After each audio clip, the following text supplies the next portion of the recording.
Students, how are you all doing? Students, हमने अपनी last class में बात की थी effect of temperature on rate of reaction. Let us just take a quick recap of this topic and move on with the further topic of effect on temperature on reaction by looking at the collision theory and how or what are the barriers to cross and make the reaction happen.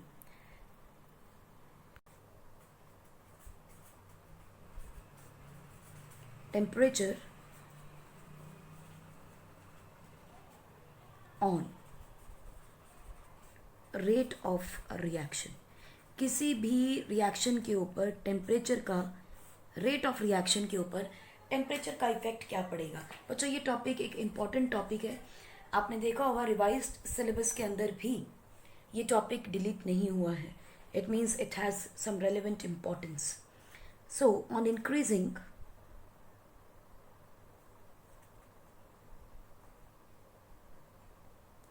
temperature, rate constant increases. So rate of reaction increases. So आप कह सकते हो K is directly proportional to T. K is directly proportional to T and R is equal to K, concentration of the reactant raised to the powers order. So R is directly proportional to K. Hence, we can say R is directly proportional to K is directly proportional to T. More the temperature, more is the rate of the reaction. There is an approximate dependence of K on temperature. And what is that approximate dependency of K on temperature? Generally, we are saying generally, make sure it is generally, not always. Generally on 10-degree rise of temperature,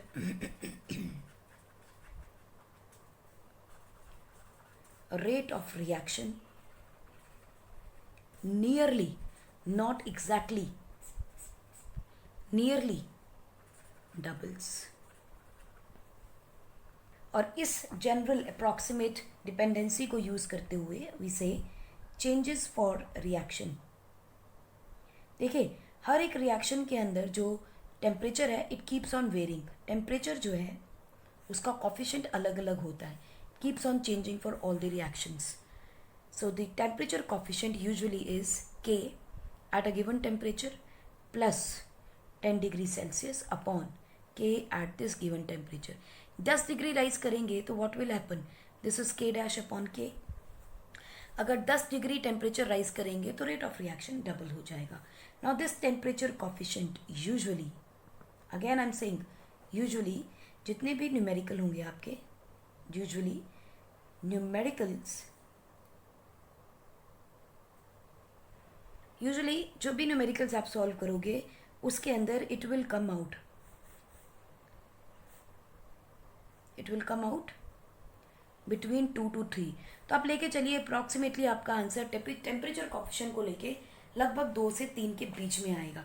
माने double या फिर triple के बीच में रहेगा. For example देखिए, temperature आपको given 10C, 20 degree Celsius, 30 degree Celsius, 40 degree Celsius. यहाँ आपको गिवन है K, this is 3K, 9K, 27K. ठीक है. स्टैंडर्ड टेम्परेचर क्या लोगे आप?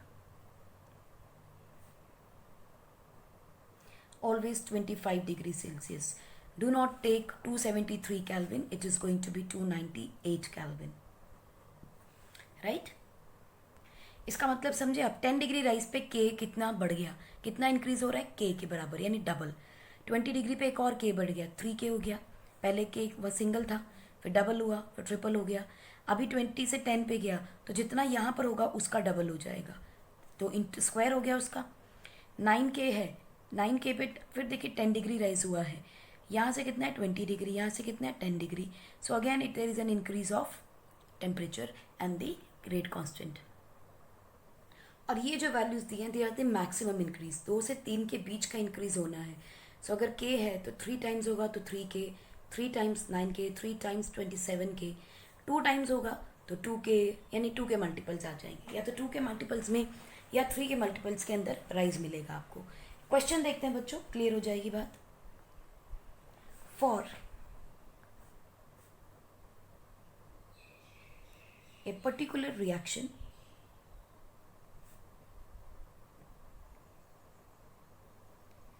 temperature coefficient is 2 if the rate of reaction at 20 degrees Celsius is x. Find rate at 80 degree Celsius. 20 पे वो कहता है x है, 80 पे आपको निकालना है.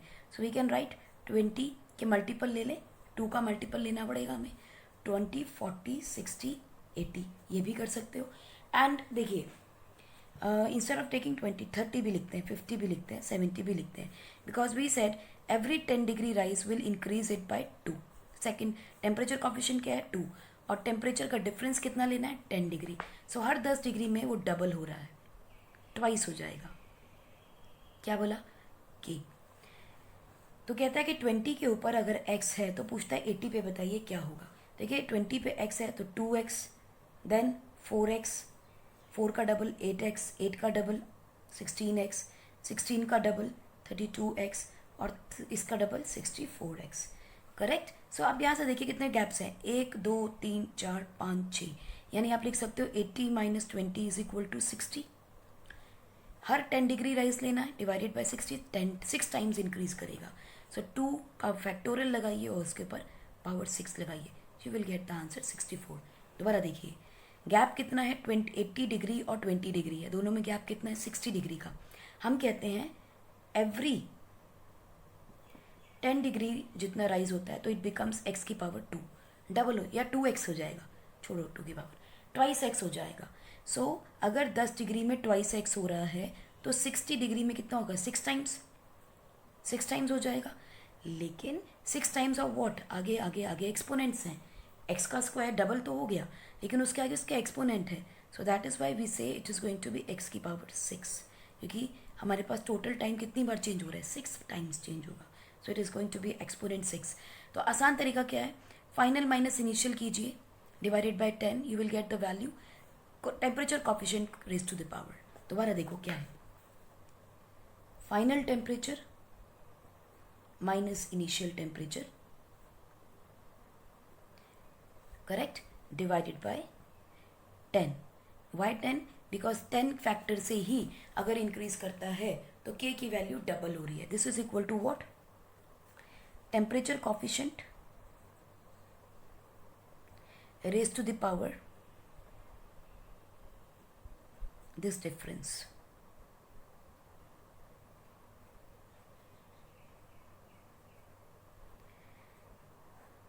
Temperature coefficient raised to the power this difference of temperature divided by 10. So कहीं भी क्वेश्चन आ जाए आप आसानी से इसका जवाब दे सकते हैं. ठीक, एग्जाम्पल एक और देखते हैं. लेट अस से the particular reaction temperature coefficient is 3, और यही सब चीज़ें हैं, टेम्परेचर कॉफिशिएंट मैंने 3 कर दिया. So what you will write, 3 की पावर 6. ठीक है. So you have to write the exponent of the time coefficient. But accurately dependence of the rate constant on temperature was not given by anybody else rather than the Arrhenius. So we can write accurately dependency of K on T, that is temperature, was given by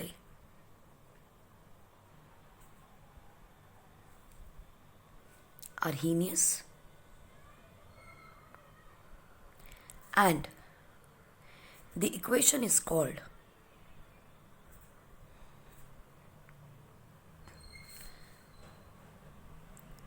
Arrhenius equation.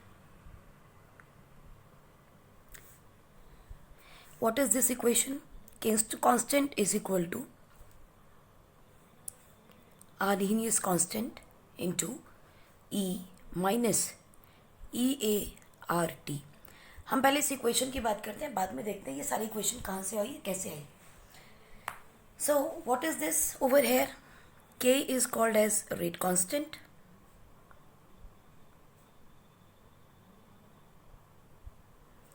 A is called as Arrhenius factor, और इसी को हम frequency factor भी कह देते हैं.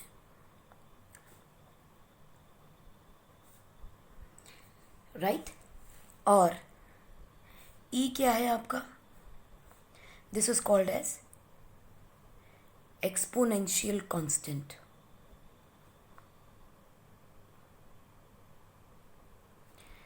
T is the temperature.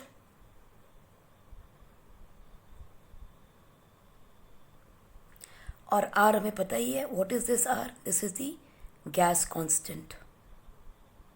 Since हम यहाँ एनर्जी की बात कर रहे हैं, we are talking about energy of the particles.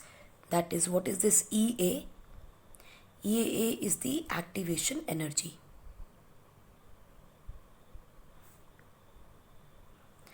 अब एक्टिवेशन एनर्जी की यूनिट है जूल्स पर मोल. करेक्ट. अगर हम जूल्स पर मोल में ले रहे हैं तो R गैस कांस्टेंट की वैल्यू आप किस में लेंगे? 8.314 जूल्स पर मोल केल्विन.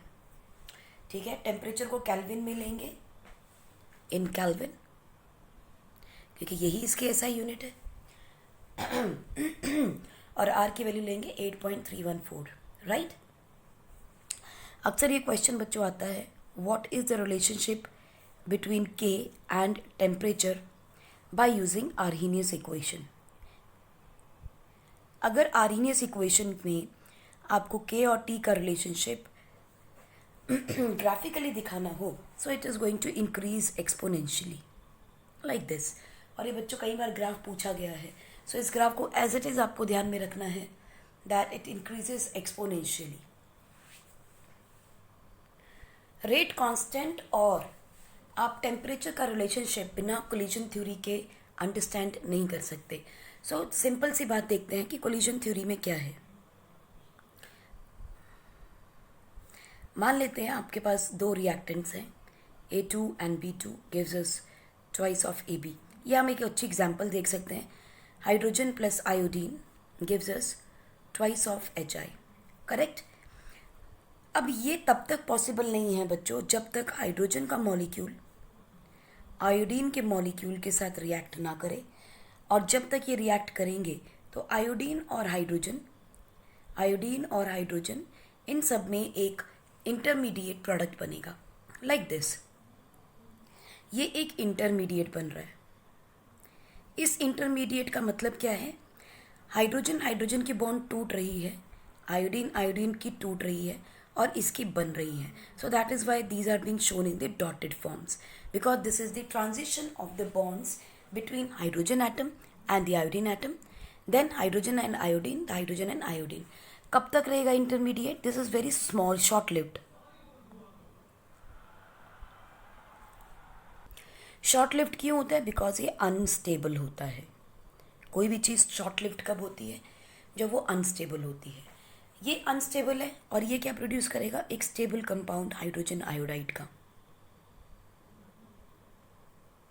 करेक्ट. अब इसके अंदर क्या है? कहता है कि सारी कोलिजन्स जो पार्टिकल्स के बीच में हो रही है, look at it, this is going to collide with iodine, this is going to collide with another iodine. Correct. ये दोनों अटैक मिलेंगे तभी ये बॉन्ड्स टूटेंगी. नाउ हर कोलिजन रिएक्टेंट्स की जो है वो इफेक्टिव नहीं होती कि प्रोडक्ट को मिल जाए. ठीक. Not all collisions between reactants are effective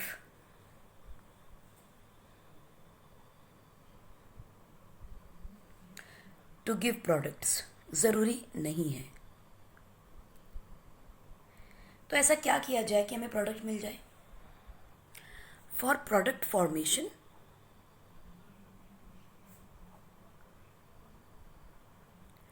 there is a need of effective collision. अगर इफेक्टिव कोलिजन होगा तभी आपको प्रोडक्ट्स मिलेंगे. अगर इफेक्टिव नहीं है तो कोलिजन इफेक्टिव ना होने की वजह से प्रोडक्ट की फॉर्मेशन भी नहीं होगी. सो what is required for effective collision? What do you mean by effective collision? क्या क्या चीज़ें हमें चाहिए? नंबर 1, सबसे पहली चीज़ है ओरिएंटेशन बैरियर. उसे ओवरकम करना पड़ेगा. First is the orientation barrier. Orientation barrier का मतलब क्या है बच्चों? मान लीजिए something is organize vertically and another one is oriented horizontally like this. यानी कोई वाई एक्सिस पर है तो कोई एक्स एक्सिस के ऊपर है. So now what is going to happen? देखिए, अगर ये ए इस बी की तरफ जाता है, इन दोनों के बीच में तो कोलिजन होगी. लेकिन अगर आप देखो, इस ए की कोलिजन बी के साथ या इस कोलिजन की इसकी बी के साथ कोलिजन जो है वो इफेक्टिव नहीं होगी. यानी ये ऊपर नीचे रह जाएंगे. Correct? So this effective is not going to be effective. आपने क्लास 9 में भी पढ़ा था there is head on collision. अगर ये दो पार्टिकल्स हैं ए और बी, दोनों एक दूसरे की तरफ मूव कर रहे हैं, so there is an head on collision. So this is going to form a product that is A and B. यानी ये कोलिजन कैसी है? इफेक्टिव है. दूसरी चीज़ देखो, एक ये है, एक बी ए है, ये है और ये है. यानी ये भी ए का प्रोडक्ट है, ये भी. Both are oriented on the same axis. Now what will happen? देखो, ये और ये particle one will collide effectively क्योंकि हेड ऑन हो रही है, हेड ऑन हो रही है. लेकिन अगर आप इसको और इसको देखो, सो देखो इन दोनों के बीच में बैरियर क्या आ गया? ये दोनों particles. So this is not going to collide. It will not collide. अब अगर ये कोलाइड नहीं करेंगे तो डेफिनेटली प्रोडक्ट की फॉर्मेशन नहीं होगी. So this is what is called as the orientation barrier. दूसरा बैरियर कौन सा है बच्चों? That is the energy barrier. Energy barrier से मतलब क्या है? There is a requirement of a threshold energy.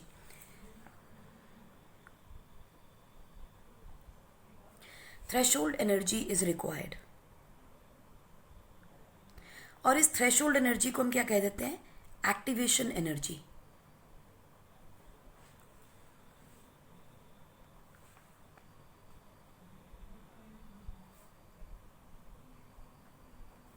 Correct? अब एक्टिवेशन एनर्जी है जो काम कंप्लीट करेगी. देखिए, ग्राफ बना के देखते हैं हम. इसमें एक ग्राफ बनाते हैं. These are the reaction coordinates.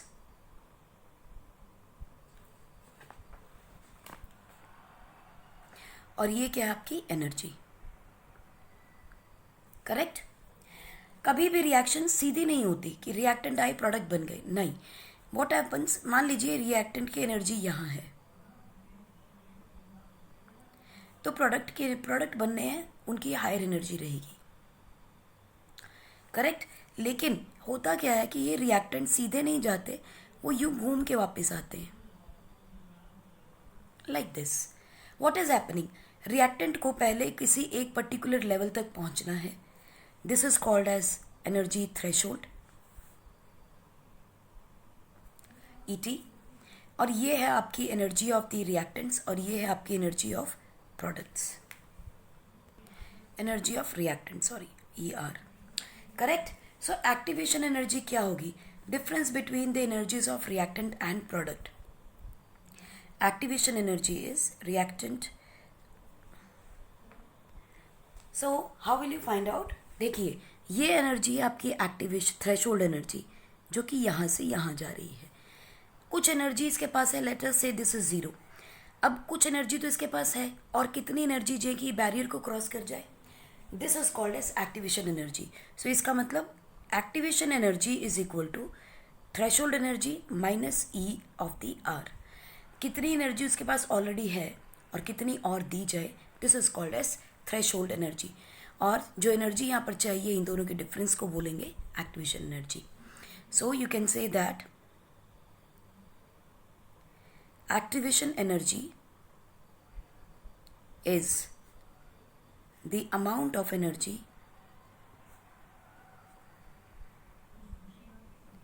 required by reactants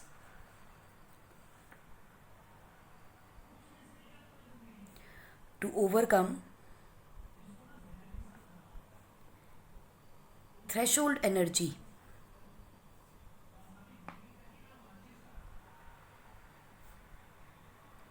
barrier. To overcome threshold energy barrier, जितनी एनर्जी रिक्वायर्ड है उसे हम बोलते हैं activation energy.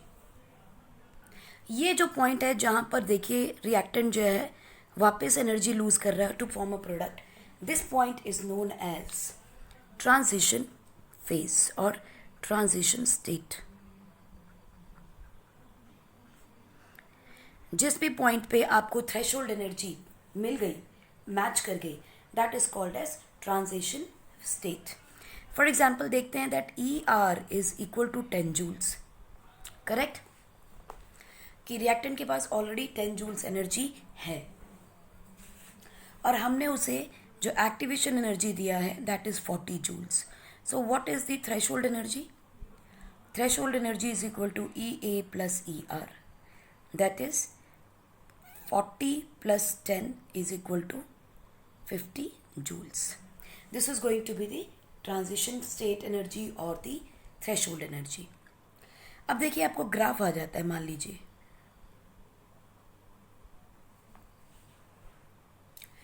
You are given a graph. यहाँ पे आपको गिवन है kinetic energy and these are fraction of molecules, जिसे हम FOM के नाम से जान लेते हैं. मतलब कितने ऐसे पार्टिकल्स होंगे जिसके पास इतनी particular amount of kinetic energy होगी. अगर हम इस ग्राफ को देखेंगे तो बच्चों ये बनेगा कुछ इस तरीके से. Look at it. Let us say this is the activation energy. ठीक है जी, this is the activation energy. Now हम टेम्परेचर का रिलेशनशिप देख रहे हैं कांस्टेंट के साथ और हम उसके डिस्कस कर रहे हैं इफेक्टिव कोलिजन के हमारे पास क्या क्या बैरियर्स हैं जिन्हें हम ओवरकम करना पड़ेगा. What is this? This is the most probable energy at a given temperature. किसी भी टेम्परेचर के ऊपर मैक्सिमम एनर्जी क्या होगी? That is the peak of this graph. Right, let us take there is another graph. इसी graph में एक और बनाते हैं लाइक दिस. करेक्ट. अब आपसे ये पूछा जाता है, लेट दिस इज T. अब आपसे ये पूछ रहे हैं out of these two, this is T dash, this is the most probable energy eight T dash. आपसे ये पूछा जाता है कि इनमें से T डैश ज़्यादा होगा या T ज़्यादा होगा. सो अब आप ये देखिए कि जैसे जैसे एनर्जी बढ़ती चली जा रही है आप देखेंगे number of the particles are decreasing. Number of particles is decreasing. X axis और Y एक्सिस में ग्राफ देखिए, यहाँ एनर्जी इंक्रीज हो रही है और यहाँ पर नंबर ऑफ पार्टिकल्स हैं. सबसे पहले जब एनर्जी धीरे धीरे इंक्रीज कर रही थी तो नंबर ऑफ पार्टिकल्स कम थे. उसके बाद एक टाइम ऐसा आया जहाँ मोस्ट प्रोबेबल काइनेटिक एनर्जी है एट अ गिवन टेम्परेचर. तो इस टाइम पे देखिए मैक्सिमम नंबर ऑफ फ्रैक्शंस हैं जिनके पास ये एनर्जी रहेगी. लेकिन अगर हायर एनर्जी देखें तो नंबर ऑफ फ्रैक्शंस फिर कम हो गई.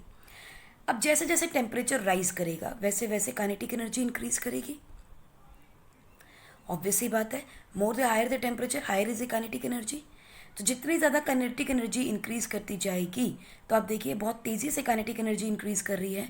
सो इसीलिए जो ग्राफ है आपका नंबर ऑफ पार्टिकल्स का वो ग्राफ ब्रॉड हो जाएगा. यानी कि more of the particles will be having the approximately similar amount of kinetic energy.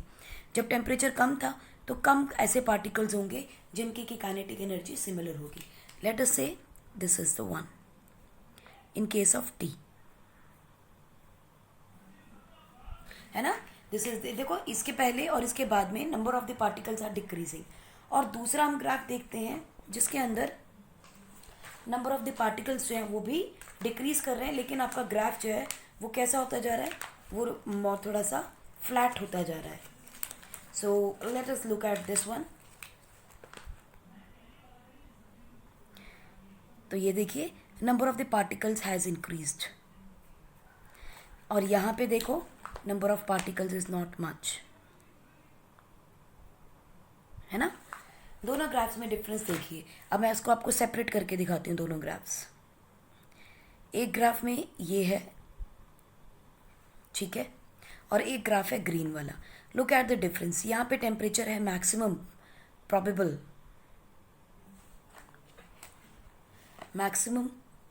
Probable kinetic energy. जब टेम्परेचर धीरे धीरे इंक्रीज करता है तो particles which will have maximum amount of energy will be less, और जिनमें कम होगा वो पार्टिकल्स या तो कम होगी या बहुत ज़्यादा होगी, ये पीक में मिलेंगे, यानी कि कम हो जाएंगे। अगर टेम्परेचर तेज़ी से बढ़ रहा है तो आप ये देखिए आपका जो ग्राफ है वो फ्लैट होना शुरू हो जाएगा, क्योंकि एनर्जी बहुत तेज़ी से बढ़ रही है। जैसे जैसे एनर्जी तेज़ी से बढ़ी है, number of the particles is also decreasing, and number of the particles having the same amount of energy, ये देखिए एनर्जी का ग्राफ जो है वो ब्रॉड हो रहा है। काफ़ी सारे ऐसे पार्टिकल्स हैं जिनकी सिमिलर से एनर्जी आ रही है। Number is increasing with different varieties of kinetic energy.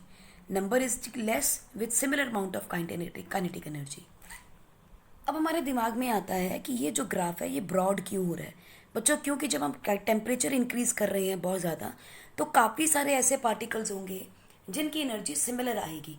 As a result the graph is getting flattened with higher temperature, because particles तो उतने ही हैं, they are not changing, particle तो उतने ही हैं, हम सिर्फ देख रहे हैं कि किसकी काइनेटिक एनर्जी बढ़ रही है। सो हम क्या लिख सकते हैं, as temperature increases the number of particles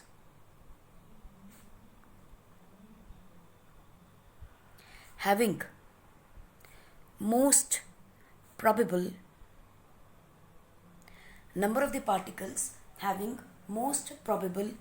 kinetic energy increases, and the value of kinetic energy also covers a large area. Therefore, the curve flattens over higher temperatures.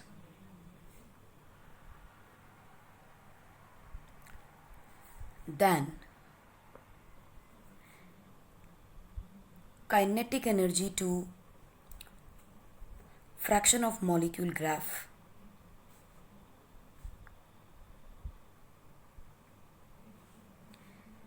at lower temperature.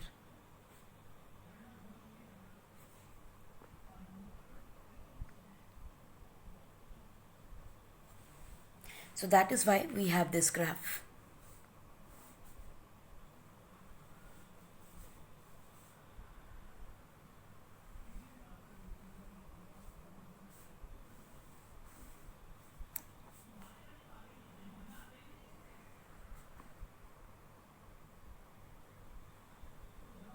One graph, and the other one will be, this is the temperature which is lower,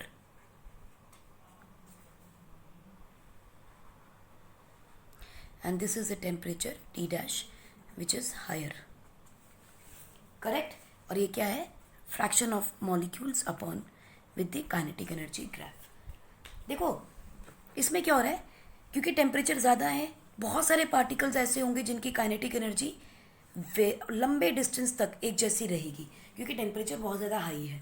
so this is the broad area जहाँ पर आप देखोगे number of particles ज़्यादा होंगे। वैसे भी देखो ना आप, सिंपल सी बात है, एरिया अंडर द ग्राफ क्या निकलोगे, देखो इसका एरिया निकाल के देख लो, ये ज़्यादा होगा as compare to the area between this one which is the most probable reaction, यानी यही है मैक्सिमम। उसके बाद तो टेपर हो गया, तो आप इसका एरिया निकाल लीजिए और एक इसका एरिया निकाल लीजिए। You will find, late us just label it ABCD, और इसको लेबल कर लेते हैं हम लोग ABCD, then ABEF। So area under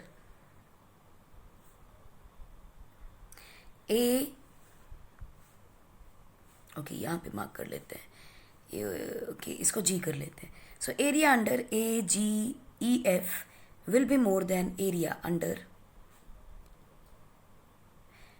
A B C D. हमें इसके एरिया में ज़्यादा मिलेगा, इसमें एरिया में कम मिलेगा. ठीक है. So this is also saying that number of the molecules having the wider range of kinetic energy will be more in T dash and less in T where T dash is more than T. अब आता है ये graph actually में आया ही क्यों. ये graph बच्चों इसलिए आया because kinetic energy of one molecule in reacting species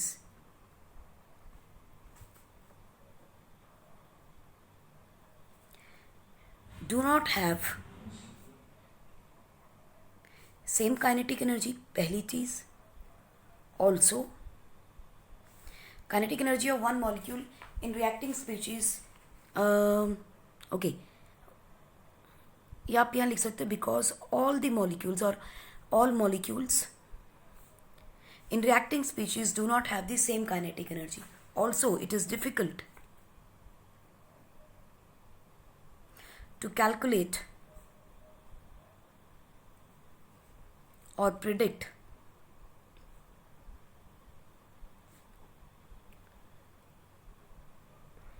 behavior of any one molecule.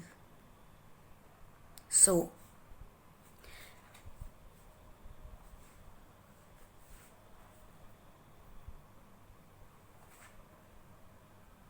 Boltzmann and Maxwell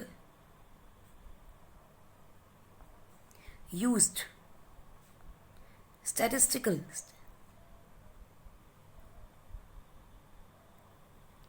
methods to predict this behavior.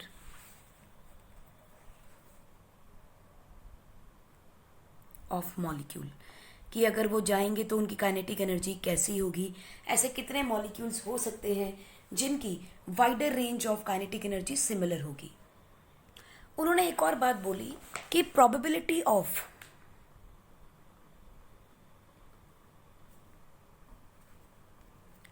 collision of molecules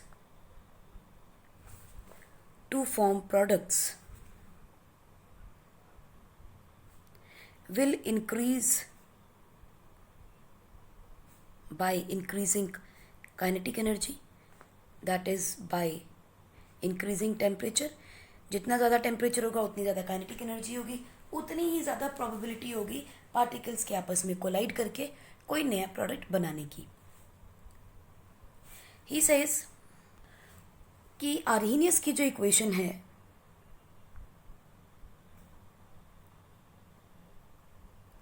that is K is equal to A e की power minus EA R upon RT. यहाँ पर E की power that is exponential factor जो है, this entire relationship that E power EA divided by RT, this corresponds to the fraction of, this will give you fraction of molecules having energy greater than or equal to activation energy. So यहाँ से हम देख सकते हैं अगर fraction of molecules increase करते हैं तो रेट कांस्टेंट इंक्रीज करेगा, यानी कि रिएक्शन फास्ट हो जाएगी. करेक्ट. सो आर्हेनियस का कांस्टेंट ये क्या, आर्हेनियस इक्वेशन ये कहती है if the number of the fraction of the molecule will increase then the kinetic energy will increase, the rate constant will increase, so rate का reaction भी बढ़ जाएगा, रिएक्शन का रेट बढ़ जाएगा. सो यहाँ से हम ये कह सकते हैं कि अगर काइनेटिक एनर्जी इंक्रीज करती है या टेम्परेचर इंक्रीज करता है तो rate of the reaction increase करेगा. क्यों इंक्रीज करेगा? क्योंकि fraction of molecules available for collision increase करेंगे. सो यहाँ से हम क्या कह सकते हैं कि the rate of reaction is directly proportional to fraction of the molecules available for reaction. Also we know that the rate constant is also directly proportional to FOM. What is this FOM? That is e की power minus EA upon RT. This is what FOM. So we can conclude from here that a rate of reaction, it is directly proportional to E की power minus EA upon RT. Also K is directly proportional to EA upon RT, क्योंकि ये दोनों ही FOM हैं. This is the rate constant और FOM पर depend करते हैं. और also we know that rate of reaction is directly proportional to rate constant. जितना ज़्यादा रेट कांस्टेंट है रिएक्शन का, उतनी ही ज़्यादा रेट होगा उस रिएक्शन का. अगर कांस्टेंट ज़्यादा है तो रेट भी ज़्यादा होगा. So from here we can say that K is directly proportional to E की power A upon R T. यानी rate of reaction is directly proportional to FOM है, and rate of reaction is directly proportional to rate constant also. So we can say that rate constant is directly proportional to FOM. So ये हो गया. अगर proportionality का sign हटाएं तो it becomes Arrhenius equation. Arrhenius factor लग गया and this becomes the equation of Arrhenius. This is how it has been derived. Derivation कुछ मुश्किल नहीं है, बहुत सिंपल है. वो कहते हैं रेट ऑफ रिएक्शन डिपेंड करता है number of the molecules available. और हमें यही पता है रेट किस पे डिपेंड कर रहा है, रेट कांस्टेंट पे. इसका मतलब रेट कांस्टेंट भी इस पे डिपेंड करेगा. बस उसकी वैल्यूज पुट करी, आर्हीनियस का आपने फैक्टर यूज कर लिया. Now taking log on both side, क्या मिल जाएगा? Log of K, natural log of K is equal to log to the base E of A multiplied by e की power minus E A upon R T. Right. So हमें पता है this is what exponential, जब multiplication होता है तो plus का sign आता है. लॉग का रूल है log M N is equal to what, log of M plus log of N. तो हम यहाँ यूज़ कर लेते हैं इसी लॉग के रूल को, log to the natural base A plus log of E की power minus E A R T. अब हमें ये भी पता है लॉग का एक्सपोनेंट का रूल क्या है, log to the base E, M की पावर एन अगर हो, वी से एन को एक्सपोनेंट को बाहर ले आए, log to the base E of M. बस इसको यूज़ कर लेते हैं, log to the base E minus, क्योंकि पावर में माइनस है, minus E A upon R T log to the base E of one. Anything base log of one is one, कुछ नहीं करना हमने उसमें. ठीक है. सो ये क्या आ जाएगा, log to the base E A minus E A upon R T. This is the natural log of K. एक इक्वेशन बन गई. Now we can write it as, reframe this statement as log to the base e of k is equal to minus ea upon rt plus log to the base e of a. इसमें कोई doubt नहीं होना चाहिए. Now look at this equation. Doesn't it look like y is equal to mx plus c? What is this c? We know it is y intercept. Look at it. Doesn't it look like c over here, y over here, and this is what, slope of the graph. Possible है ना? So graph बना लेते हैं. It says this is what, this is log to the base e k, and this is what, 1 upon t. Inverse में हमने t को ले लिया, टाइम वर्सेस k का ग्राफ बन गया. सो हमने देखा इसका ग्राफ कैसा बना. एक तो नेगेटिव स्लोप है बच्चों, और फिर रेज टू द पावर 1 है, ये भी 1 है. So it's a linear equation. Negative slope, theta क्या लेंगे, this is going to be the theta. So बच्चों ये वैल्यू क्या हुई, what is this value, this is a Y intercept. What is this, log to the base E A. Correct. और tan theta यानी slope of the graph क्या हो जाएगी, minus E A upon R. क्योंकि T तो यहाँ आ गया. Correct. So this is going to be the graph of log of k to the time inverse. And this is the method that we use to find or to calculate activation energy.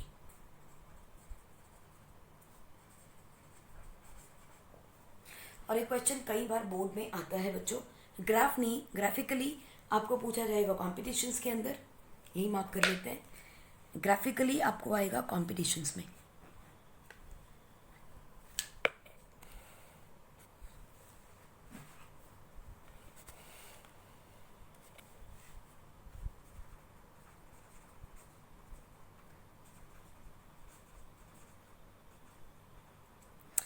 और अगर आप देखें board के point of view से, तो board के point of view से सीधा आर्हीनियस इक्वेशन आएगी.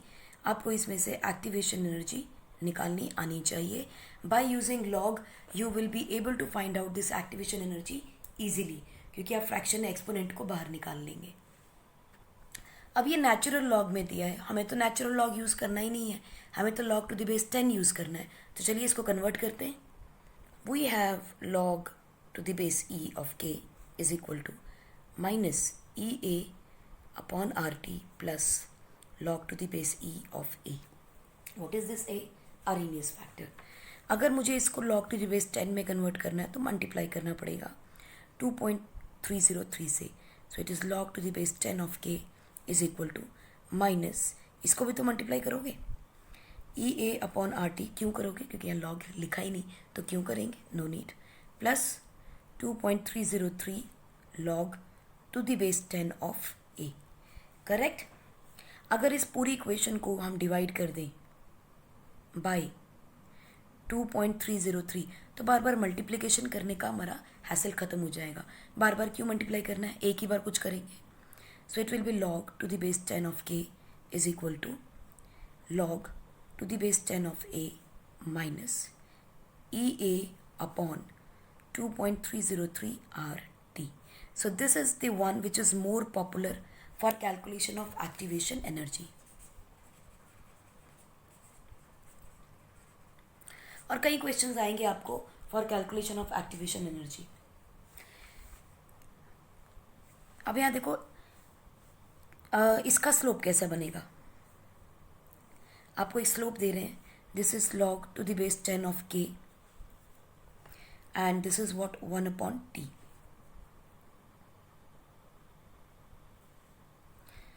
And this is the graph given to you. This graph में angle given है आपको 120 degree. They are asking you what is the slope of this graph. तो slope हमें पता है क्या होगी, tan theta. What is this tan theta? Tan 120 degree. And what is this equal to? Minus EA upon 2.303 R. Correct?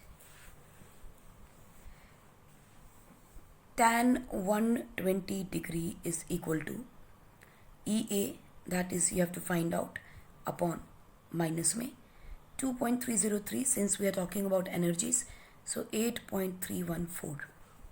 So activation energy क्या हो जाएगी बच्चों, नेगेटिव में tan 120 degree into 2.303 into 8.314. What is tan 120 degree? Minus root 3 into 2.303 8.314. Minus से minus cancel हो जाएगा. You can calculate the activation energy from here. That will be 1.732 into 2.303 into 8.314 and this will come in joules. चलिए question और करते हैं. Question is for nth order, हमें नहीं पता कौन सा ऑर्डर होगा, reaction, frequency factor is 100 and activation energy is equal to 19137 joules per mole. This is also joules per mole. Find K at 727 degree Celsius. Since they have given you Celsius, आपको उसको kelvin में convert करना होगा. सो temperature क्या हो जाएगा? 727 plus 273, so it comes out to be 1000 kelvin. Temperature मिल गया.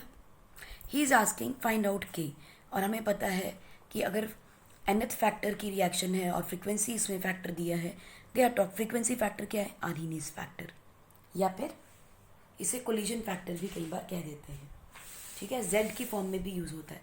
या तो z होगा तो वो कोलिजन फैक्टर है, a है तो हर आर्हीनियस एक फैक्टर है. बाकी सब रिएक्शन सेम रहेगी. So let us put the values. k is equal to a e की power minus E A upon R T. अगर हम इसमें वैल्यूज़ को लॉग की फॉर्म में यूज़ कर लें तो log to the base 10 of k is equal to log to the base 10 a minus E A upon 2.303 r into T. Let us put the values. k तो आपको निकालना है तो हमें कुछ नहीं करना उसमें. आर्हीनियस फैक्टर उसने आपको दिया है 100, सो आप लिख सकते हो log to the base 10 of 100 minus E A आपको गिवन है, दैट इज चलिए 2.303 इंटू 8.314 इंटू 1000 10⁻³ लिख सकते हैं.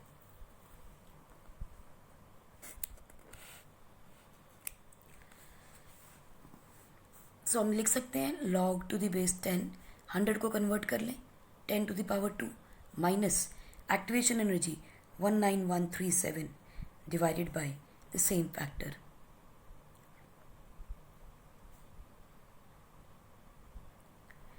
करेक्ट. इसको क्या सॉल्व करेंगे? एक्सपोनेंट है 2 into log to the base 10 of 10. इसकी वैल्यू क्या आ जाएगी बच्चों? 1 minus 19137 divided by 2.303 into 8.314 into 10⁻3. Right. अगर फ्रैक्शंस देखें तो 3.6 ये कैंसिल हो जाएगा. It will become 10⁻3. So you will get 2 minus, इस सारे को अब सॉल्व करके देखोगे बच्चों, so it is going to come 1. ये सारा टोटल करके 1 आ जाएगा. करके देख लीजिए. आई होप आपने करके ट्राई करके देख लिया है. So this is entire factor is going to come as 1. So log to the base 10 of k is equal to 1. इसका क्या मतलब हुआ? k की वैल्यू क्या हो जाएगी बच्चों? k की वैल्यू हो जाएगी 10⁻1. एंड आई थिंक ये आपको कैलकुलेट करना आता है. फिर एक बार बता देती हूँ, मैंने पहले भी बताया है. Log to the base 10 of x is equal to y. Log to the base 10 of x is equal to y. यहाँ लिख लीजिए k और यहाँ है वैल्यू 1 आपके पास. x की जगह आप y लिख लीजिए, k लिख लीजिए, y की जगह 1 कर दीजिए. अगर log to the base 10 of something is equal to y है, इसका क्या मतलब होता है बच्चों?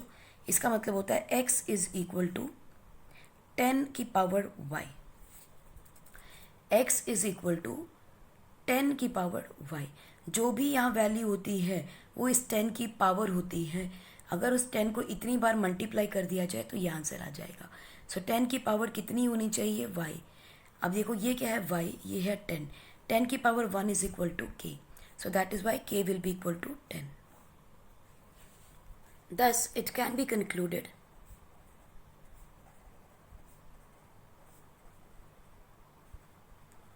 that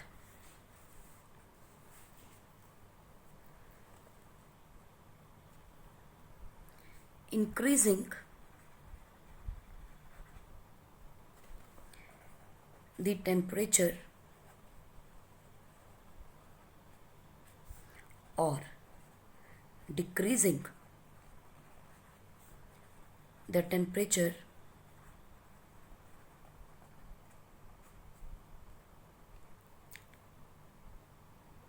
increasing the temperature or decreasing the activation energy will result in increase in rate of reaction, temperature बढ़ा दिया जाए या एक्टिवेशन एनर्जी कम कर दी जाए, ठीक है. So rate of the reaction will increase and rate constant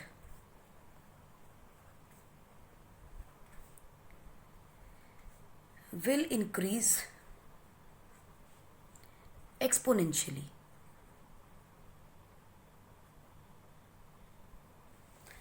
Correct? So what is the relationship between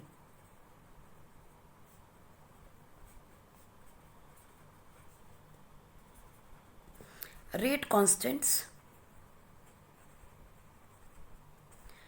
at two different temperatures?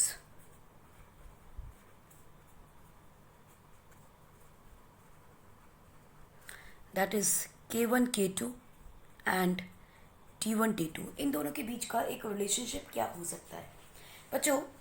At temperature T1 आप K1 की वैल्यू क्या लिखोगे? K1 इज इक्वल टू, यानी log of to the base 10, K1 is equal to log of to the base a 10a minus EA upon 2.303 RT T1, यही लिखेंगे हम. Similarly, let us write down for T2. So log to the base 10 K2 will be equal to log to the base 10a minus EA upon 2.303 R T2. Now ए जो है वो तो constant है क्योंकि वो आर्हीनियस इक्वेशन है. सो अगर हम इन दोनों इक्वेशंस में, let us mark it as equation 1 and this is the equation 2, dividing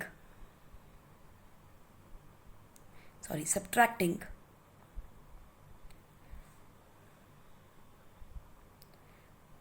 one from 2, अगर माइनस करें तो क्या होगा? It will be log to the base 10 K2 minus log to the base 10 K1 is equal to log to the base 10 A minus log to the 10 base A, दोनों cancel हो जाएंगे बच्चों, minus EA upon 2.303 R T1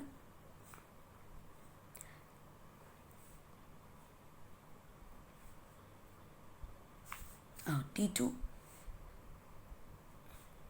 plus EA upon 2.303 R T1, यही equation बनेगी. देखिए ये दोनों तो कैंसिल हो जाएंगे. So you will say log to the base 10 K2 upon log to the base 10 K1. Why so? Because minus है तो डिवाइड हो जाएगा, इज इक्वल टू, अब ये माइनस है ये पॉजिटिव है. आई होप आप ये समझ गए होंगे कि पॉजिटिव क्यों हुआ. माइनस कॉमन था, माइनस को ओपन किया तो minus EA minus of minus, आप समझ ही गए होंगे, I am very sure. So this will become EA upon 2.303 R T1 minus EA upon 2.303 R T2. अब देखिए इसमें ये सारा कॉमन है, T1 T2 बाहर निकाल लेते हैं, अलग कर देते हैं. 2.303 R कॉमन ले लेंगे, 1 upon T1 minus 1 upon T2. This is going to be the relationship between K1 K1 K1 K2 T1 T2. Question देखते हैं, example number 4.10. The rate constants of a reaction at 500 Kelvin, 700 Kelvin are given to you. Rate constant यानी K1 और K2 की values ने दिए हैं आपको. Calculate the values of EA and A. क्या किया? Simple. Let us do the example.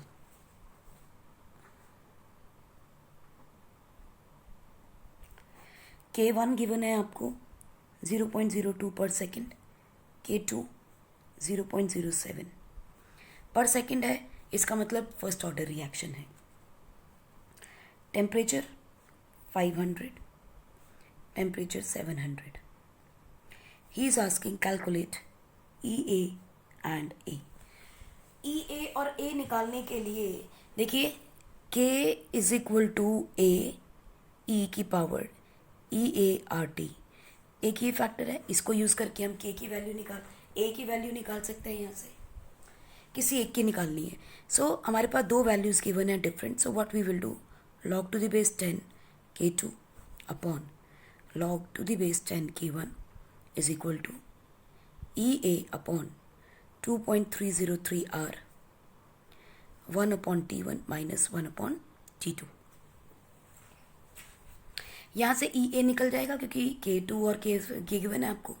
So what you will say log to the base 10 of 0.2 क्या लिखोगे 2 into 10 raised power minus 2 upon log to the base 10 7 into 10 raised power minus 2 is equal to EA 2.303 into 8.314.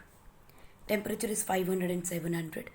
So आप क्या लिखेंगे 1 upon 500 minus 1 upon 700. Values put कर ली. K2 okay, this is 7, this is 2. So देखिए क्या होगा -2 log of 7 upon -2 log of 2. -2 cancel हो जाएंगे बच्चों, वैसे भी कॉमन हो जाएगा. Is equal to EA upon 8.314. तो this is what 3500 700 minus 500 log of 7 and log of 2. log of 7 की वैल्यू पुट करिए 0.8451 upon 0.3010 EA 2.303 into 8.314 divided by 2/35. Right, यहाँ से आप EA की वैल्यू निकाल सकते हैं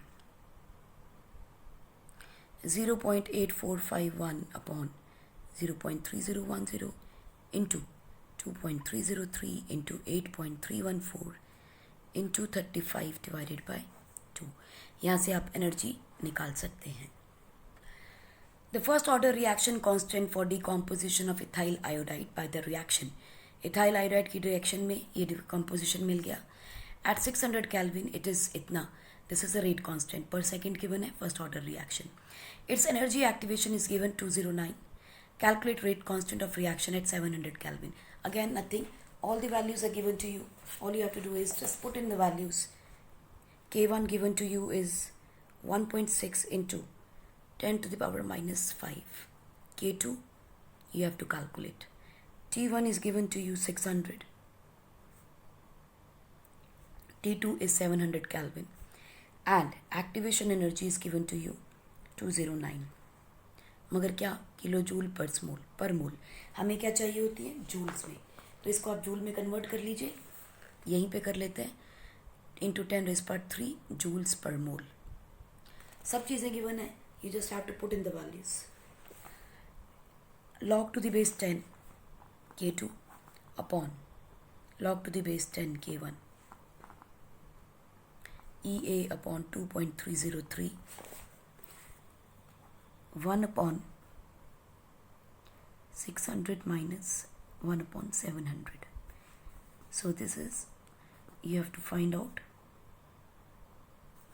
upon log to the base 10 of 1.6 into 10 raised power minus 5 is equal to activation energy given 2.303 4200. So this is what 700 minus 600 will be 100. 100 cancel हो जाएंगे. So log to the base 10 K2 is equal to log to the base 10 of 1.6 into 10 to the power minus 5 into 209 upon 2.303 into 42. इसको solve कर लेते हैं. -5 log to the base 10 of 16 कितना होगा plus log to the base 1.6. So -5 plus 0.2041 2041 plus करेंगे तो कितना हो जाएगा. It will be -5. Okay, so it is going to be 10.95914. 4.1951 minus में multiplied by 209 and then divided by 2.303 into 42. यहाँ से आप जो भी वैल्यू निकालोगे that will give you K2, log to the base K2। इसमें से जो भी वैल्यू आएगी, इसके कैलकुलेशन के बाद जो भी वैल्यू आएगी that we can just pick up from the book, -2.197। तो बच्चों ये आ गई आपके पास लॉग की वैल्यू। आपको निकालनी है value of K2। So K2 के लिए क्या करोगे, इसका anti log, take anti log of 2.197 minus. So क्या हो जाएगा K2 की वैल्यू, जो माइनस है बच्चों उसको तो हम एज इट इज पावर बना देंगे। So let us take it is 10 to the power -2। ठीक बच्चे, कितने आपके पास 19 और 7। और जब भी आपके पास नेगेटिव वैल्यू होती है बच्चों, what we do, -1 and then -1, दोनों को में से -1 कर दो। So what you will get, -2 -1 को प्लस करेंगे तो क्या हो जाएगा, -3। और अगर -1 में से आप 197 ऐड करते हैं तो क्या मिलेगा आपको, इसको भी ऐड कर दीजिए, इसको भी ऐड कर दीजिए। So it will be 308। So it is going to be 0.803। अब 0.803 का एंटी लॉग देखिए, आपको क्या मिलेगा, this will be 10 power 3 and 0 का इसका आएगा 83, 80 का 3 में। सो 1 2 3 6353। So the answer will be 6353 into 10 raised power -3. And since it is a first order reaction, so it is the second inverse. So आज के लिए इतना ही बच्चों। I hope this chapter will not be difficult for you to understand. और अगर फिर भी कोई डाउट्स होते हैं, practice your questions, exercises and the solved examples. We'll do it again in the class. So take care and keep studying.